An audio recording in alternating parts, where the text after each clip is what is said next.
कुछ लोग घर छोड़ते हैं नेता बनने के लिए, कुछ लोग घर छोड़ के मुंबई भाग जाते हैं अभिनेता बनने के लिए, कुछ लोग घर छोड़ते हैं लेखक बनने के लिए, कुछ घर छोड़ते हैं पत्रकार बनने के लिए।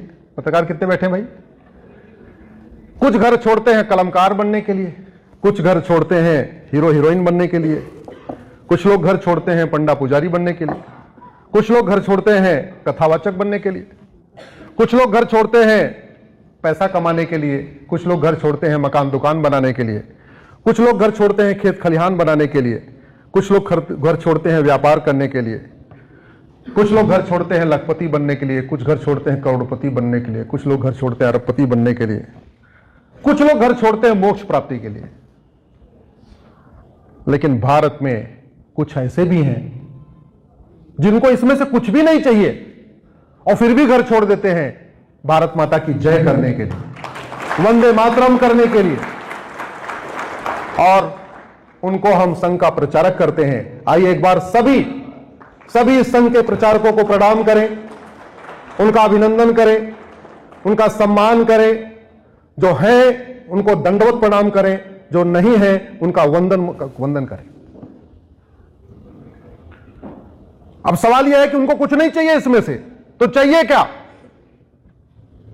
वो घर छोड़ते हैं राम राज्य की स्थापना के लिए, वो घर छोड़ते हैं वीर सावरकर का सपना साकार करने के लिए, वो घर छोड़ते हैं डॉक्टर हेडगेवार जी का सपना साकार करने के लिए, वो घर छोड़ते हैं गुरु तेग बहादुर और गुरु गोविंद सिंह जी का सपना साकार करने के लिए, वो घर छोड़ते हैं छत्रपति शिवाजी महाराज और संभाजी महाराज का सपना साकार करने के लिए।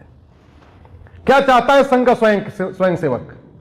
संघ का स्वयंसेवक चाहता है स्वच्छ भारत का निर्माण हो, स्वस्थ भारत का निर्माण हो, साक्षर भारत बने, संपन्न भारत बने, समृद्ध भारत बने, सशक्त भारत बने, सुरक्षित भारत बने, समावेशी भारत बने, स्वावलंबी भारत बने, स्वाभिमानी भारत बने, संवेदनशील भारत बने।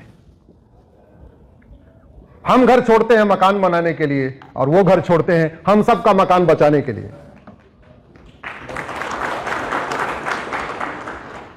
इसलिए मैं तो कहता हूं मंदिर सब महीने में 5 बार जाओ तो कम से कम एक बार अपने जिले के संघ कार्यालय भी जाओ, मिलो, चर्चा करो और संभव हो तो अपने क्षेत्र में एक शाखा शुरू करो। आप कल्पना नहीं कर सकते कि अगर 100 वर्ष पहले संघ नहीं बना होता तो आज भारत कैसा होता। एक बार सोचना आप कि वर्तमान भारत और ब्रिटिश भारत के बीच में खड़ा कौन है, या ब्रिटिश भारत से वर्तमान भारत की तरफ ले कौन आया? वो लोग तो नहीं लाए ना जिनका कपड़ा ब्रिटेन में ड्राई क्लीन हुआ करता था, वो तो नहीं लाए।